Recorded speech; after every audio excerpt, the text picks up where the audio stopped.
మా ఛానల్కి స్వాగతం. చూస్తున్న వీక్షకులకు ప్రేక్షకులకు ప్రియ కాళభైరవ భగవద్బంధులకి స్వాగతం పలుకుతూ మమ్మల్ని ఎంతగానో ఆదరిస్తూ ఉండబడినటువంటి ప్రియ సోదర సోదరీమణులకు అందరికీ సనాతన ధర్మ సంరక్షకులకి వీక్షకులకు ప్రేక్షకులకు 2024 సంవత్సరంలో శేషభాగమైనటువంటి 15 రోజులకు వీడుకోల్ పలుకుతూ 2025 సంవత్సరానికి స్వాగతం పలుకుతూ ఈ సంవత్సరంలో జరిగినటువంటి అష్టకష్టాలకు ఇబ్బందులకు అనారోగ్యాలకు స్వస్తి పలుకుతూ నూతన ఆనందంతో 2025 సంవత్సరం స్వాగతం పలకాలను కోరుకుంటూ 16/12/2024 నుండి 31 డిసెంబర్ 2024 వరకు పుట్టినటువంటి వారందరికీ కూడా ముందస్తుగా జన్మదిన శుభాకాంక్షలు.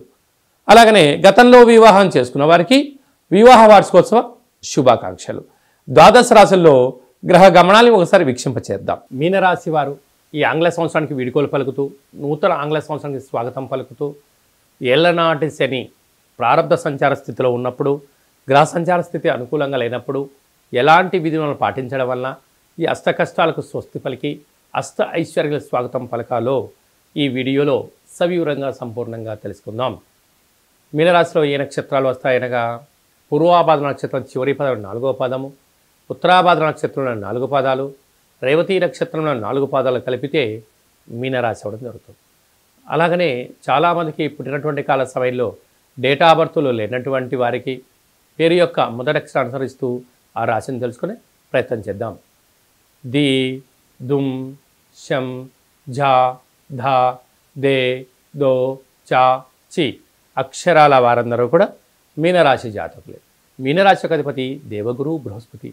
వీరికి ఒకవైపు ఏళ్లనాటి శని ప్రారంభ సంచార స్థితిలో ఉండడం, సంవత్సరపు ఆంగ్ల సంవత్సరంలో చివరి ఆదివారం సోమవతి అమావాస్యతో కూడుకున్న సోమవారము, మంగళవారం అమావాస్యతో కూడుకోవడం అవ్వడం వలన రాశిలోనే రాహు ఉండడం వలన అనేక శత్రు ప్రభావాలు పొంచి ఉన్నాయి. నీటిగండం, జలగండం, అగ్నిగండం, యంత్రాలతో ఆయుధాలతో ప్రమాదం పొంచి ఉంది. కనుక ఇలాంటి కాల సమయంలో ఏకాగ్రత, ప్రశాంతంగా ఉండడం, వివాదాలకు దూరంగా ఉండడం, ఎవరన్నా ఏదైనా అన్నట్లయితే కూడా మౌనంగా దాన్ని స్వీకరించగలిగినట్లయితే మంచి ఫలితాలు రాబోయే కాలంలో ఉంటాయి. ఆవేశానికి మీరు నిర్ణయం తీసుకున్నారా, అనర్థాలకు మీకు మీరే కేంద్ర బిందులు అయ్యే పరిస్థితి ఉంటుంది. రాశిలోని రాహు ఉండడం వలన, తృతీయంలో గురు సంచార స్థితి ఉండడం వలన మీ ఎదుగుదల కన్నా మీ దిగజారుతనానికి అనేక మంది విశ్వ ప్రయత్నం చేస్తున్నారు. కనుక ఇలాంటి కాల సమయంలోనే ఓపిక, పట్టుదల, సహనం, ఆధ్యాత్మికత, ఆరోగ్యాన్ని కాపాడుకోగలగాలి అని చెప్పి కూడా గమనించాలి. సంతాన స్థానంలో కుజ సంచార స్థితి ఉండడం వలన నూతనంగా వివాహమైన వారికి సంతాన యోగం, సప్తమంలో కేతు సంచార స్థితి, భాగ్యంలో బుధుడు, రాజ్యంలో రవి సంచార స్థితి, వ్యయంలో శని భగవానుడు స్వక్షేత్ర సంచార స్థితి అవ్వడం వలన అనారోగ్యము, వాహన ప్రమాదాలు, అనవసర ఖర్చులు పొంచి ఉన్నాయి. ఇలాంటి కాల సమయంలో ఏం చేయగలగాలన్నట్లయితే ఒక గ్లాసు బియ్యాన్ని అన్నంగా వండి అందులో పసుపును వేసి అన్నంగా వండినట్లయితే దాని రంగు మారిపోతూ ఉంటుంది. దానిని పైన అమ్మవారికి నైవేద్యంగా పెట్టి కర్పూరం బిళ్ళ పెట్టి వెలిగించి యజమానికి దిష్టి తీసి కుక్కలకు పెట్టడం వలన అంతర్గతమైన బహిర్గత శత్రువులు నివారించబడతారు. ప్రవహించే నీటిలో వేయడం వలన అనారోగ్యానికి ఆరోగ్యపరమైన దోషాలు తొలగిపోతాయి. దానము చేయడం వలన ఆనందం, ఐశ్వర్యం, ధనం మీనరాశి వారి సొంతమవుతుంది.